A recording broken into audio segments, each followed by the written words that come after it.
தோழர்களே அனைவருக்கும் என்னுடைய மாலை வழக்கணத்தை தெரிவித்துக் கொள்கிறேன். இந்த பதிவில் எதை பற்றி பார்க்க போகிறோம் பார்த்துக்கிட்டிங்கன்னா, தமிழ்நாட்டின் 2025க்கான சிறந்த அம்மாக்களை தான் நம்ம இந்த பதிவில் விலாவரியாக பார்க்க போகிறோம். நமக்கெல்லாம் ஷாக்காக இருக்கும், இப்படியும் அம்மாக்கள் இருப்பாங்களா? நீங்கள் ஹார்லிக்ஸ் அம்மா பார்த்துருப்பீங்க, ஹமாம் அம்மாவை பார்த்துருப்பீங்க, அப்புறம் இந்த அது வந்து கார்த்திகா அந்த முடிக்கு வரும்ல, சிலுக்குக்கா இதுக்கு ஒன்று வரும்ல, அந்த அம்மா பார்த்துருப்பீங்க, கிளினிக் பிளெக்ஸ் அம்மா பார்த்துருப்பீங்க. ஆனால் தாவேக்க அம்மாக்கள் இங்கே இந்த பதிவில் விலாவரியாக டீட்டெயில்டாக நம்ம பார்க்க போகிறோம். பார்க்குறதுக்கு முன்னக்குட்டி வரக்கூடிய தீபாவளியை தலபேசிக்கு வந்து கொண்டாடக்கூடாதுன்னு சொல்லி தாவேக்காவுக்கு ஒரு அறிவிப்பு ஒன்று வந்திருக்கு. புஷியாந்து அறிவிச்சிருக்கார். சோகமான விஷயந்தான், 40 பேர் இறந்துருக்குறாங்க. தலை தீபாவளி கொண்டாடக்கூடாது தான். ஆனால் இறந்த 5வது நாள் ஆயுத பூஜை கொண்ட அயோக்கிய பசங்க, கழுசடைங்க, கேப் மாதிரி மொல்ல மாதிரிங்க யாருன்னா இதே தாவேக்கா தொண்டர்கள் தான். தாவேக்கா கட்சி தொண்டர்கள் கிடையாது, மன்னிக்கணும், தாவேக்கா கட்சி. அந்த வண்டியில் ஒரு பையனை ஏற்றுனாங்க தெரியுமா, அந்த வாகனத்துக்கு 5வது நாள் பூஜை பண்ணாங்க அயோக்கிய பசங்க.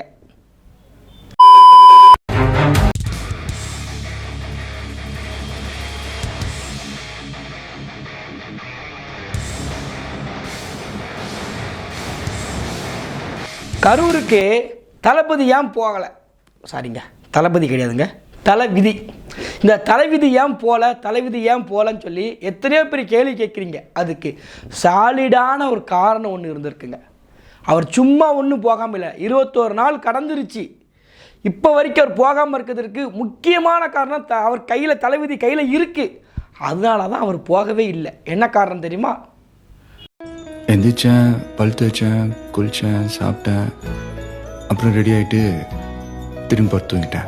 உங்களுக்கு ஒரு ஞாபகம் இருக்கா? இந்த கரூரில் வந்து 41 பேர் இறந்த உடனே, அதாவது இறந்துக்கிட்டு இருக்காங்க, அந்த நேரத்தில் ஒரு அம்மா வந்து பேசினாங்க. இப்போ இவங்க நம்ம வந்து அவ இவ அப்படி பேச வச்சுக்கோங்க, கம்ப்ளைண்ட் கொடுத்துருவாங்க. இவங்க மனநிலை மோசமான மனநிலை உள்ளவங்க. நம்ம இவங்களை பார்க்கும்போது நமக்கு கோபம் தான் வரும். ஒரு அம்மா சொன்னிச்சு, ஞாபகம் இருக்கா? சரி, ஒரு பெண் சொன்னாங்க, அந்த அம்மா வேண்டாம், எனக்கு அந்த அம்மாங்கிற வார்த்தையே இவங்க சொல்கிறதுக்கே நான் அருவருக்கிறவங்கிட்ட வந்து ஒரு பெண் வந்து சொன்னாங்க. என்ன சொன்னாங்க? எங்கள் பையன் தான் இருக்கு. 13 வயசு ஆகும். விஜய் பார்க்கறதுக்கு தான் வந்தோம். இன்னும் இடத்துல ஒரு போலீஸ் கூட இல்லை.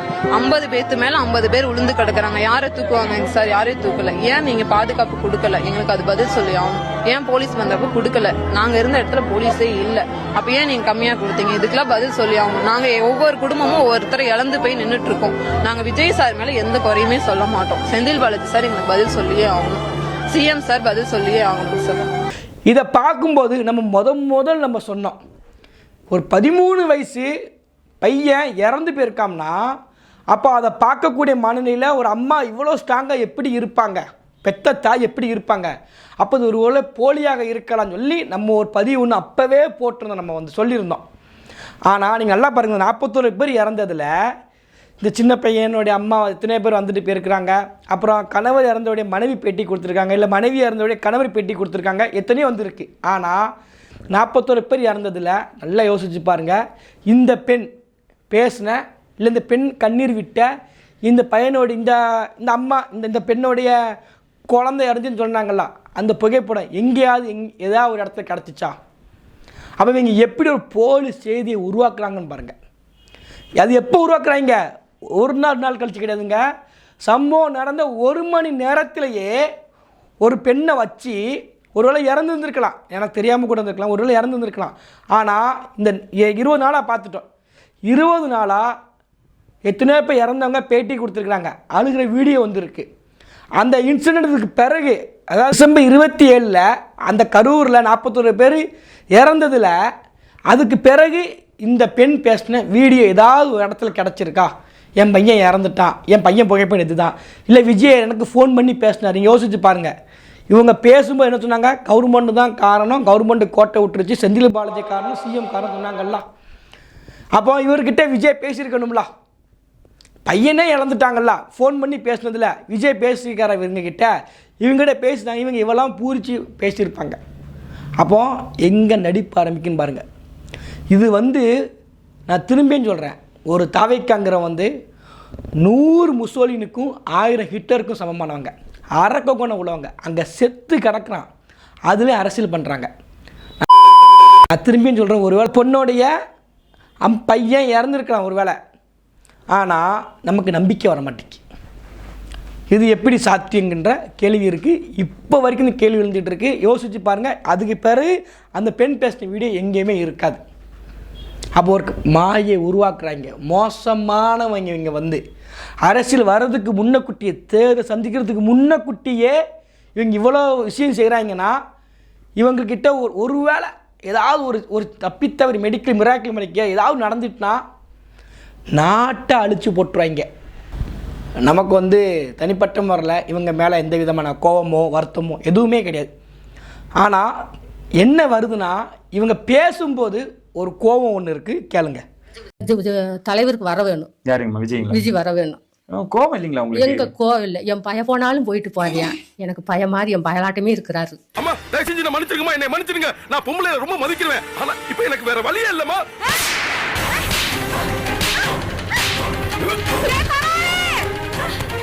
இந்த அம்மா சொல்கிறாங்க, ஒரு பெத்த பையனை இழந்த அம்மா சொல்கிறாங்க, எனக்கு வந்து விஜய் மீது வந்து கோபம் இல்லை அப்படிங்கிறாங்க. எனக்கும் விஜய் மீது வந்து ஒரு கோபம்லாம் எதுவுமே இல்லை. ஆனால் இந்த அம்மா மேலே நமக்கு கோபம் இருக்குது. எப்படி ஒரு இது நம்ம எப்படி சொல்கிறேனே தெரில, நமக்கு உண்மையிலே வார்த்தை இல்லை. ஒரு பெத்த தாய்கிட்டே இருந்து என் பையன் செத்தாலும் பரவாயில்ல சொல்லக்கூடிய ஒரு அம்மாக்களை உருவாக்கி வச்சுருக்காங்கன்னா, இது இவங்களை நம்பி ஒரு தமிழ்நாடோ இல்லை இவங்களை நம்பி யாராவது ஒருத்தவங்க போகிறாங்கன்னா, ஒட்டுமொத்த பேரையும் இவங்க என்னமா ஆக்குவாங்கன்னு பார்த்துக்கிட்டிங்கன்னா,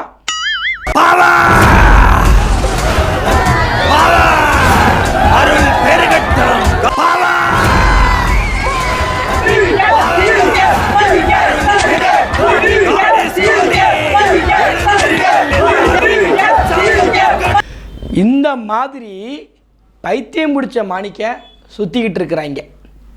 இதோட இந்த அம்மா பேசலைங்க. இந்த அம்மாவுக்கு நிறைய நம்ம எடுத்துனே வச்சிருக்கிறோம். நம்ம வந்து எங்க கோவம் இல்லை. என் பையன் போனாலும் போயிட்டு போறியா. இல்ல, விஜயோட கூட்டத்துக்கு போய் தான் இந்த உயிரிழப்பு நடந்துச்சு. போயிட்டு போகுது. அதுக்காக போய் தானே என் பையன் செத்தியான். அவருக்காக போய் தானே என் பையன் செத்தியான். சரி, அவர் முகத்தை பார்த்தாவே போகுது. அன்னைக்கு இந்த கமலஹாசன் டிவி உடைச்சார் தெரியுமா, இந்த மாதிரி தான் நமக்கு இந்த போனை தூக்கி போட்டு உடச்சல மாதிரி நமக்கு இருக்குது.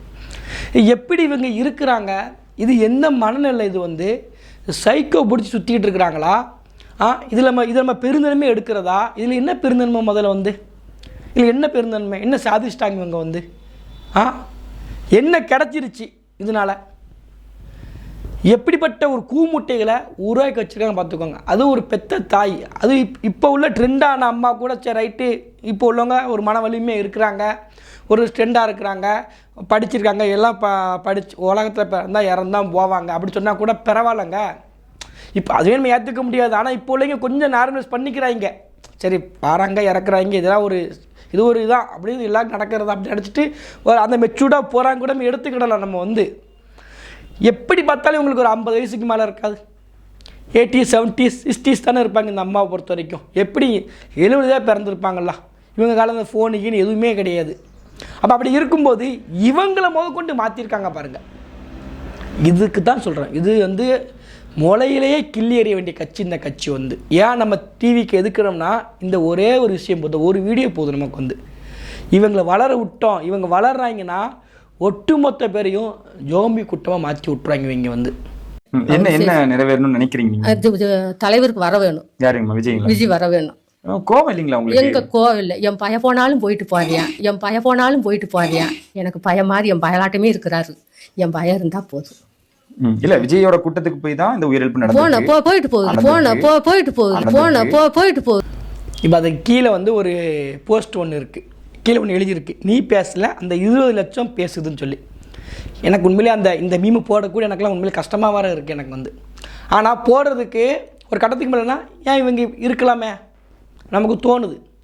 ஒரு பெத்த பையனை இழந்துட்டு ஒரு பெத்த தாய் வந்து, அப்போது அந்த மனநிலையில் ஒருத்தங்க எப்படி இருப்பாங்க நமக்கு தெரியும். நம்ம வீட்டில் இறப்பு நடந்திருக்கு, தெரிஞ்சவங்க இறந்துருப்பாங்க, அவங்க எப்படி இருப்பாங்க நமக்கு தெரியும். ரொம்ப நாள் கூட கடந்து போய் 20 நாள் தான் கடந்து போயிருக்கு. அப்போ இவங்க என்ன தெரியுமா, எனக்கு தெரிஞ்சிருந்தால் ஒரு மிரட்டி இருப்பாங்களோன்னு தோணுது.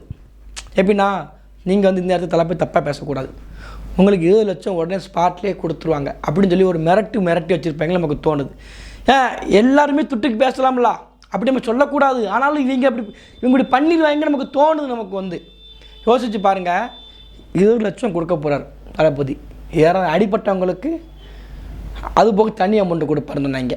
அடுத்து என்ன சொன்னாங்க, கரூரை தத்தெடுக்க போகிறாரு, கரூரையே தத்தெடுக்க போகிறீங்கன்னாங்க. இப்படி திரும்ப பண்ணிட்டாங்க, உங்கள் கூட நீங்கள் பயணிக்க போகிறோம், மாதம் உங்களுக்கு 5000 ரூபாய் கொடுக்க போகிறோம் நாங்கள் அப்படிங்கிற இன்னொரு பிளேட்டை தூக்கி மாற்றி போட்டாங்க. கடைசிக்கு துட்டே கொடுக்கல. இங்கே வந்து இவங்க எல்லாருமே ஒன்று போல் மடித்து பேசுகிறாங்க. சைக்கோ பிடிச்ச மணிக்க ஒட்டுமொத்த பேருமே மூளை கழட்டி வச்சு சுற்றிக்கிட்டு இருக்கிறாங்க.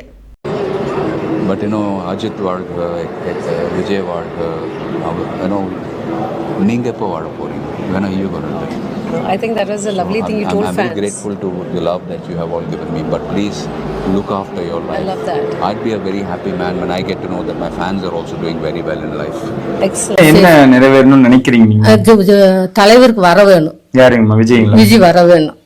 கோவம் இல்லைங்களா உங்களுக்கு? எங்க கோவம் இல்லை. என் பையன் போனாலும் போயிட்டு போறியா, எனக்கு பையன் மாதிரி என் பயலாட்டமே இருக்கிறாரு, என் பையன் இருந்தா போதும். இல்ல, விஜயோட கூட்டத்துக்கு போய் தான் இந்த உயிரிழப்பு நடந்தது. போயிட்டு போகுது. அதுக்காக போய்த்தானே என் பையன் செத்தியான், அவருக்காக போய்த்தானே என் பையன் செத்தியான். சரி, அவர் முகத்தை பார்த்தாவே போதும். அன்னைக்கு வீடியோல காமிச்சாரு.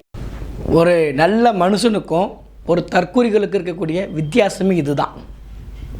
அவர் உன் குடும்பத்தை பாரு, அஜித் வாழ்க்கை விஜய் வாழ்க்கைன்னு சொல்லிக்கிட்டு இருக்கு, நீ எப்பண்டா வாழ போகிறேன்னு கேட்குறாரு. இவங்க இன்னும் இந்த சினிமாலையும் வம்பாக்கி விட்டாங்க. இப்போது நம்மளுடைய வறுமையை பயன்படுத்தி அதை என்ன பண்ணுறாங்கன்னா, ஒட்டுமொத்த தமிழ்நாட்டே குட்டிச்சவராக்க, மண்ணோட மண்ணாக்க, திரும்பி நம்மளை வந்து கிட்டத்தட்ட ஒரு 50 வருஷம் 100 வருஷத்துக்கு பின்னாடி சொல்லக்கூடிய வேலையை விஜய் பார்த்துக்கிட்டு இருக்காரு. இந்த அம்மாவுக்கு இவங்க இதுக்கடையில் ஃபயர் வேட விட்றாங்க. அம்மா 2 ஹாட்டின்னு போட்டாங்க. யார்? நம்ம பாம்குமார். உங்களுக்கு ஆதரவாக லட்சம் மகன்கள் இருக்கின்றோம். லட்சம் மகன்கள் ஏடா லட்சம் மகன்கள்னே 20 நாளாச்சு போகிறதுக்கு ஒரு நாய் கூட எட்டி பார்க்கல டிவிக்கிலேருந்து. லட்சம் மகன்கள் ஒருத்தனாவது போனீங்கடா அந்த அம்மா பார்க்கறதுக்கு. இவன் போனால் நம்ம அதை லட்சம் மகன்கள் இருக்கின்றவங்களா? நீ போனியால? நீ போனியா? பார்க்க போனியா? என்னடா இப்படி பேசுகிறீங்க? அதாவது உங்கள் வீட்டில் இப்படி நடந்தால் எப்படி நீங்கள் இப்படி தான் உங்கள் வீட்டில் பேசுவாங்களா? இல்லை எப்படி கேட்குறோம்னா, எல்லாருக்கும் மூளை குழம்பி தான் இருப்பீங்களா? 6 அறிவு ஒன்று இருக்குல்ல, நம்ம பரிணாம வளர்ச்சி அடைஞ்சு வந்துட்டோம்ல, 6 அறிவே பயன்படுத்தவே மாட்டிங்களா? ஒன்று இருக்குங்கிறதே மறந்துட்டீங்க. நீங்கள் வந்து லட்சம் மகன்கள் இருக்கின்றோம், ஒருத்தன் கூட பார்க்க போகலடா 20 நாளில் யாரையுமே. எங்கடா போனாரோட தலைவர்? நீ எங்கே போன? லட்சம் மகன் நீ வருவியா வரமாட்டியா? நீ பார்க்க போக மாட்டியா? லட்சம் மகன் இவங்களும் வரமாட்டான். இவன் வந்து மிச்சத்தில் போயிடுவாங்க இவங்க வந்து. இப்போ இவங்களை வந்து நம்ம வந்து எப்படி தெரியுமா உண்மையிலே திருத்த வேண்டியது இருக்குது தெரியுமா? ஒவ்வொரு வீட்லேயும் இந்த மாதிரி யாராவது ஒருத்தர் இருந்தாங்கன்னு வச்சுக்கோங்களேன், எப்படி தெரியுமா திருத்தணும்? என்னோட முதல் ஓட்டே தலைவா, உனக்கு தான் தலைவா, என்னைக்குமே உனக்கு நான் சப்போர்ட்டா.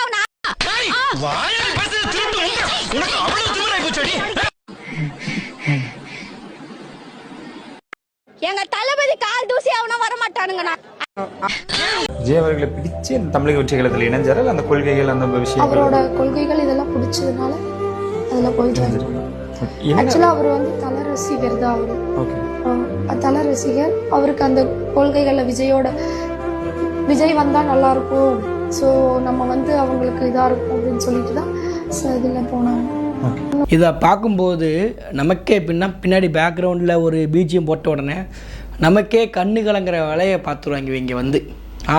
விஜய் அவங்க வந்து ஒரு அஜித் ரசிகர் தான், அஜித் ரசிகராக இருக்கிறாங்க.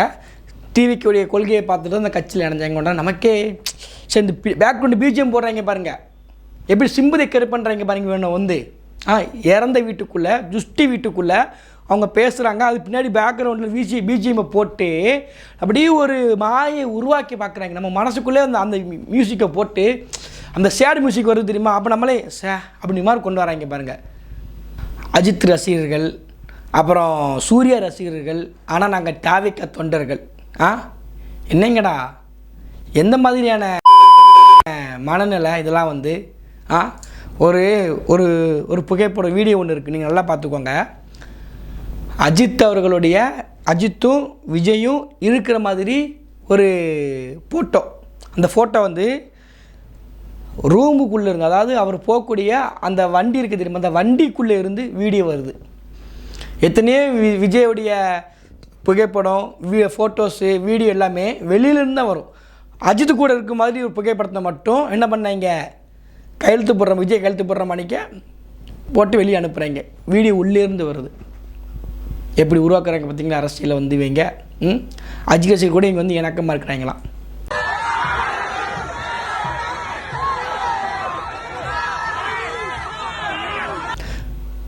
அந்த மனுஷன் ஒரு பொது இடத்துல விசிலடிச்சாங்கிற ஒரே காரணத்துக்காண்டி அந்த ரசிகர் கூட்டத்தை கடுமையாக கண்டிக்கிறார்.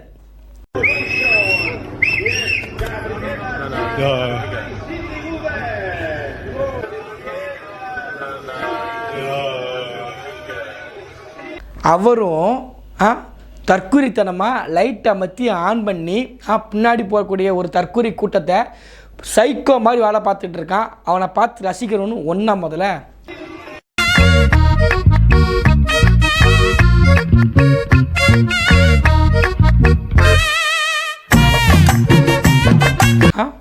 ஒரு நல்ல மனுஷனும் ஒரு நல்ல தற்குறி ஒன்றாயிருவாங்களா முதல்ல வந்து சிம்பதை கெல் பண்ணி பார்க்குறாங்க. அஜித் ரசிகர் இவர் வந்து, இவர் ரஜினி ரசிகர் இவங்க வந்து எதுக்குடா? அந்த மனுஷன் வேலையை பார்த்தாண்டா இருக்கிறாரு, வேலையை பார்த்துட்டு இருக்காரு. உங்களுக்கு எதுக்கு பிடிச்சி தொங்குறீங்க அஜித்தை பிடிச்சி? அவ்வளோ தேவைப்படுது அவங்க அஜித் வந்து. சினிமாவில் அஜித் ரசிகர்கள் அஜித்தோடைய புகைப்படத்தையும் அஜித்தோடைய குடும்பம் வரைக்கும் அசிங்கமாக பேசணும்னு சொல்லி தாவிக்க தொண்டம் பேசிக்கிட்டு இருக்கான். ஆனால் இதான் ரியாலிட்டி இவங்களை பொறுத்த வரைக்கும்.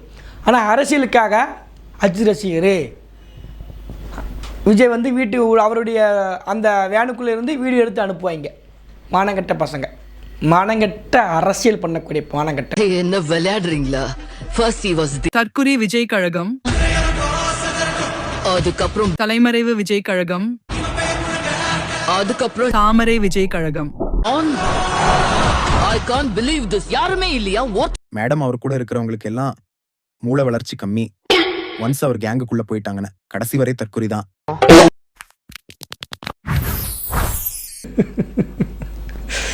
இதுதான் உண்மை, இதுதான் நிதர்சனம். இதுக்குள்ளே போயிட்டோம்னா ஜோம்பி கூட்டமாக நீங்கள் மாறிடுவீங்க. அதுக்குள்ளேருந்து நீங்கள் வெளியே வர்றதுக்கு யாராலே முடியாது. போகிறது முன்னுக்குட்டி தடுத்து நிறுத்திக்கோங்க. இப்படி தான் உங்கள் வீட்டில் யாராவது நடந்தாங்கன்னா அவன் போனாலும் பரவாயில்ல, எனக்கு தளபதி வேணுங்கிற மனநிலையை உருவாக்கி விட்டுருவாங்க. இது ஒரு அடிமைத்தனத்தை உருவாக்கிட்டு இருக்கிறாங்க. அதனால் நம்ம என்ன பண்ணுறோம்னா முளையிலேயே இந்த தாவிக்கா வளர்றதுக்கு முன்னக்குட்டியே நம்ம பிடுங்கி எறிய வேண்டிய களைச்செடி, நச்சு செடி தான் தாவிக்கா. நன்றி.